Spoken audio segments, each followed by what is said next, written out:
Union Minister of State for Education and Donor Dr. Sukanta Majumdar today urged Meghalaya government to expedite 10 delayed projects under NEC. The minister today reviewed the different projects under NEC and Ministry of Donor in the state.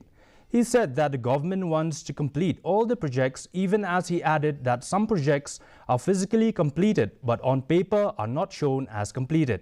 He also informed that the government has now decided to bring logistics sector under Industries Department, and this move will help in creating jobs in the state. Informing that Meghalaya will release its vision document 2047 in March, he said that Northeast would soon become the power center of the country. They have made some changes as the logistic. It was not under the industry, but recently they have brought it under the industry category.